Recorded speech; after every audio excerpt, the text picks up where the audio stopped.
सोया क्यों है तू? उठ जा, उठ उठ नींद से। जिंदगी में तुझे कुछ बनना है कि नहीं? हेलो बच्चों, क्या हालचाल। आई होप आप बहुत अच्छे होंगे। बेटा, अगर आप क्लास 9 चैप्टर नंबर 5 की कंप्लीट रिवीजन करना चाहते हैं तो बिल्कुल सही जगह पर आए। आज हमारे पास कुछ वर्कशीट के क्वेश्चंस हैं, आइए इनको उसको डिस्कस करते हैं और आपके पूरी थ्योरेटिकल जो बायोलॉजी है वो कंप्लीट हो जाएगी चैप्टर नंबर 5 से रिलेटेड। तो आइए डिस्कस करते हैं। The first question is Robert Hooke observed the presence of cell in the कॉक सेल इन विच ईयर। देखो, स्टार्टिंग से ही आपका क्वेश्चन आ गया बेटा, तो यहाँ पर आंसर था हमारे पास 1665। ठीक है, तो याद रखेंगे, ऐसे एमसीक्यू या फिर किसी भी फॉर्म में क्वेश्चन आ सकता है, तो छोटी छोटी चीज़ें हमें याद होनी चाहिए। Leeuwenhoek observed presence of dash cell in the pond water. देखो, 1674 में जब लेवेनहुक आए, उन्होंने कैसे सेल्स को डिस्कवर किया? वो थे लिविंग सेल्स। ठीक है, पॉन्ड वाटर में लिविंग सेल्स मिले थे और वो भी बैक्टीरिया थे। Next is the organism that consisting of a single cell. देखो, सिंगल सेल यूनिसेलुलर स्पीशीज जिसके अंदर आपके पास बैक्टीरियाज आ जाते हैं। इवन हम यहाँ पर ईस्ट लिख सकते हैं और प्रोटिस्ट। ठीक है, ये कुछ ऑर्गेनिज्म है जो कि सिंगल सेल माने जाते हैं। Dash invented the term protoplasm which is the liquid material present in the cell. Who invented the protoplasm? सोचो ज़रा, जल्दी जल्दी बताओ क्या होना चाहिए। अगर आपका आंसर पुरकिंजी है तो बिल्कुल ठीक है। स्पेलिंग का ध्यान रखना बच्चों।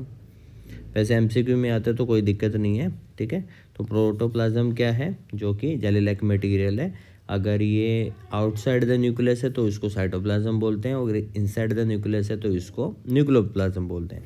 Shape of the muscle cell, जिसके अंदर जो स्मूथ मसल होते हैं उसकी स्पिंडल शेप होती है। ठीक है ना, इस तरह से ये थोड़ी सी बीच सेंटर से मोटी और बीच से पतली रहती है और यहाँ पर न्यूक्लियस मिलता है। Next is hypertonic solution the movement of water molecule from dash to dash. देखो, हाइपरटोनिक जो सॉल्यूशन है उसमें जो कंसनट्रेशन होती है बाहर कम होती है और अंदर ज़्यादा होती है, इसलिए जो मूवमेंट है फ्रॉम इनसाइड टू आउटसाइड रहती है। इस चीज़ को याद रखना, फ्रॉम इनसाइड टू आउटसाइड रहती है। नेक्स्ट है in the isotonic solution concentration of water inside and outside of the cell क्या होती है बेटा? सेम होती है। यहाँ पे दोनों ही जगह पर कंसनट्रेशन बिल्कुल सेम रहती है, so there is a no net movement या फिर no net exchange of the material take place. Next है in the hypotonic solution size of the cell. देखो, जब बाहर वाटर की कंसनट्रेशन ज़्यादा तो डेफिनेटली वो अंदर जाएगा, अंदर जाएगा तो जो सेल का साइज़ है वो क्या हो जाएगा? इंक्रीज हो जाएगा। ठीक है, स्वेल अप हो जाएगा। नेक्स्ट है बेटा cell membrane is also called as. ठीक है, इसको बोला जाता है बेटा सेल मेम्ब्रेन को प्लाज्मा मेम्ब्रेन। ठीक है, और प्लाज्मा मेम्ब्रेन क्या है? Selectively permeable membrane. ये भी पूछा जाता है, इस पे भी स्टार लगा लेना। Why plasma membrane is called as selectively permeable membrane? Because it allow the only selective material to exchange inside और आउटसाइड ऑफ द सेल। ठीक है, next is plasma membrane, it is made up of. देखो, दो चीज़ों से बनती है, protein and lipid से। ठीक है, ये आपको याद रखना है। प्रोटीन बनाएगा RER, ठीक है, और लिपिड बनाएगा SCR। ठीक है, फुल फॉर्म ऑफ SCR। ठीक है, देखो फुल फॉर्म में अगर हम बात करें वह स्मूथ, E से एंडोप्लाज्मिक, ठीक है, R से रेटिक्यूलम, ठीक है, RER से हैं रफ एंडोप्लाज्मिक, ठीक है, रेटिकुलम। ओके, नेक्स्ट है बेटा protoplasm present inside the nucleus. ऐसा प्रोटोप्लाज्म जो कि न्यूक्लियस के अंदर है, मैंने आपको बताया था, that is called as nucleoplasm. Okay, जिसके अंदर आपका न्यूक्लियोइड प्रेजेंट होता है। Next is network of thread like structure. देखो, नेटवर्क की बात आ जाएगी यानी झुंड, और उसको बोला जाता है chromatin.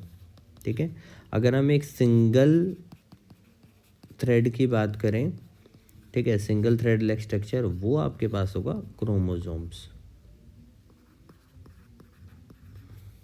Okay, next is what is the full form of DNA? बहुत इंपॉर्टेंट है बेटा, deoxy ribo nucleic acid. It is very important. Next is DNA is surrounded by, याद रखना डीएनए हमेशा प्रोटीन से सराउंडेड होता है, ठीक है। Next is there are dash pair of chromosome excluding sex chromosome. देखो तो टोटल कितने पेयर होते हैं? 23, ठीक है, और टोटल नंबर ऑफ क्रोमोजोम यानी 46 हो गए।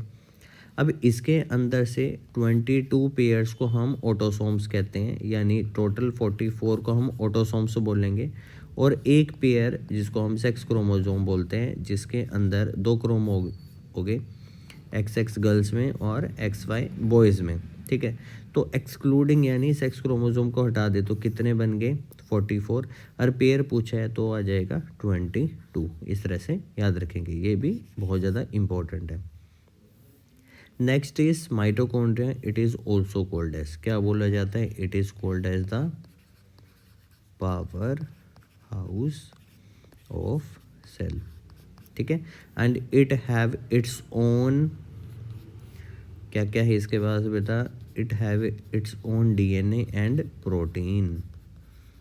प्लास्टिड और माइटोकॉन्ड्रिया 2 ऐसे ऑर्गेनेल है जिनके खुद के डीएनए एंड प्रोटीन होते हैं। नेक्स्ट है Golgi apparatus is responsible for transport of dash and dash to the other part of the cell, ठीक है।